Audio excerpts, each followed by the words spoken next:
Et je suis venu ici aussi pour témoigner de ce soutien.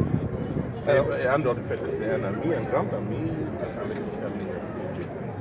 Vous comprenez que je ne vous ai pas demandé ce qui vous fait courir pour rien parce que vous avez bravé, n'est-ce pas, des interdictions pour aller jusqu'à la prison de Koundéguy pour pouvoir le rencontrer. Donc vous revoyez ici, je comprends qu'il y a une proximité entre vous.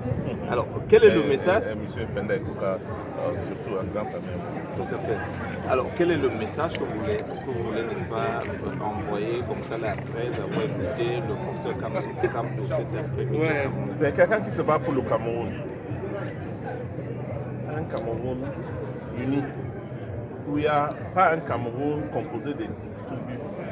Un Cameroun où tout le monde se sent, où on est tous frères et sœurs et des Camerounais. C'est pour ça qu'il se bat. Je ne sais pas pourquoi certaines personnes tiennent absolument à diviser ce pays. Je suis venu parce que les gens ont osé m'appeler. Vous me dites, j'espère que vous n'allez pas au meeting de Capsule. Qui vous dit? Et de quel droit? Et c'est des hauts responsables qui m'ont appelé pour me dire ça.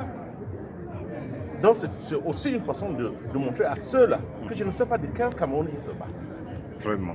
Nous sommes Camerounais. Vraiment. Nous nous battons pour un Cameroun où chacun peut se sentir à l'aise. Terrible. Et je crois que Capsule soutient ça. Moi je le fais, Pendek Kouka, tout le monde. Et on va continuer à se battre. Merci papa. Merci. Est-ce que vous avez l'impression que ces gens-là, qu'ils vous écoutent, hein, ceux qui dirigent le pouvoir à Yaoundé aujourd'hui, est-ce qu'ils vous écoutent? Je crois bien, mais je vais vous dire quelque chose. Ils ont mis en place un système qui leur a tous dépassé. Même le président Biya n'arrive plus à maîtriser ce système.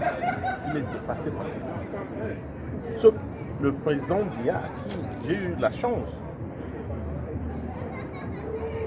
de lui parler, le président Biya ne soutient pas le fait que l'armée camerounaise soit en place là-bas. Je le dis aujourd'hui, il y a beaucoup de gens qui vont, et même au sein du gouvernement, qui vont se fâcher parce que je l'ai dit. Le président ne veut pas, au fond, que l'armée soit là en train de tuer les Camerounais. Vraiment. Donc c'est un système qui a dépassé tout le monde. C'est incroyable. Et ça, c'est une vérité. Que l'armée se retire de ces deux provinces, le fait que l'armée soit présente là-bas montre que quelqu'un dans ce régime veut la guerre au Cameroun. Et nous nous sommes retrouvés aujourd'hui dans une économie de guerre qui arrange certaines personnes. Parce que dans toute économie, il y a des gens qui considèrent, n'est-ce pas, qui sont des gagnants. Donc ceux-là veulent entretenir la guerre au Cameroun. Est-ce que le président est capable de dire non à cela? Moi, je suis convaincu que non. Parce que c'est le système. C'est un système qui a dépassé tout le monde. Il faut. Moi, écoutez, je ne suis pas non politique. Je suis un Camerounais de cœur. Ce qui se passe là-bas ne nous arrange pas, n'arrange personne. Et si un ministre croit que ça, c'est une bonne chose, un ministre dans ce gouvernement, qui m'appelle et qui me dit que non, c'est bon, c'est bien pour le Cameroun, qu'il y ait une guerre civile. Parce que c'est la guerre civile. C'est la guerre civile. Ça, c'est le génocide. Non, vous savez, je dis ce qui me sort du cœur. Je n'aime pas cette situation, je ne peux pas être d'accord avec, je ne peux pas imaginer qu'on a accepté d'aller aux élections en dépit de tout ce qui se passe là-bas. Vraiment. Je ne peux pas comprendre. Alors, je fais une pirouette pour votre vie personnelle. Vous étiez au Cameroun il n'y a pas longtemps. Est-ce que vous avez fait un tour dans votre village? Ça, c'est une question de piège, ça. Écoutez, moi, je suis de Santa, je ne peux pas aller là-bas. Impossible. Et voilà donc, je ne trouve pas ça normal. Mais c'est pas ça qui m'embête. J'aimerais pouvoir aller partout au Cameroun. Le fait que je ne peux même pas aller au nord, à l'extrême nord, j'étais à Ngaoundéré. Ma soeur est là-bas, elle est recteur à l'université de Ngaoundéré. J'étais à Ngaoundéré, mais je lui disais que j'ai envie d'aller jusqu'à Pousseri parce que ça fait longtemps que je n'ai pas été là-bas. Je ne peux pas ça. Ça ne m'arrange pas non plus.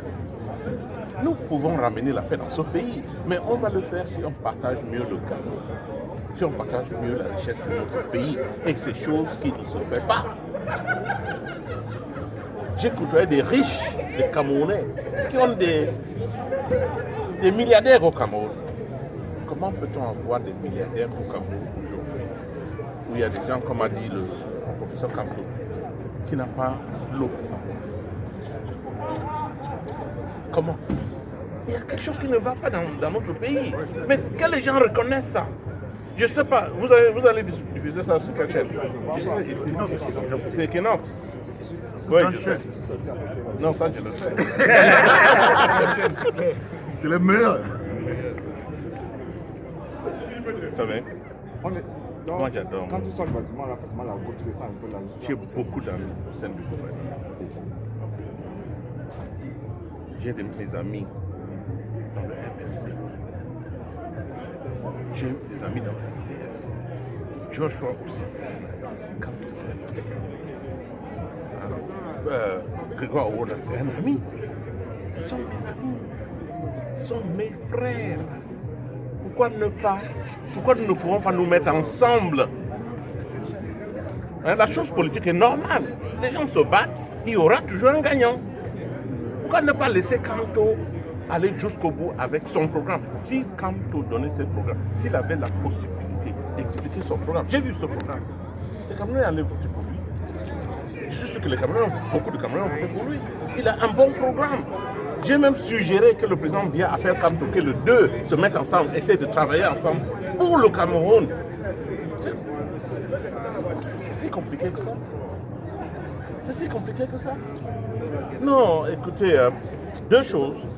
Il faut qu'on mette fin à cette guerre dans le Nozo, qu'on mette fin à cette guerre, qu'on retire l'armée. Et s'ils ne le font pas, c'est la communauté internationale qui viendra pour nous aider à régler ce problème. Ils ont tout intérêt à le faire.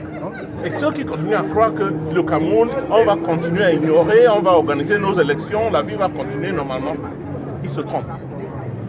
Ils se trompent.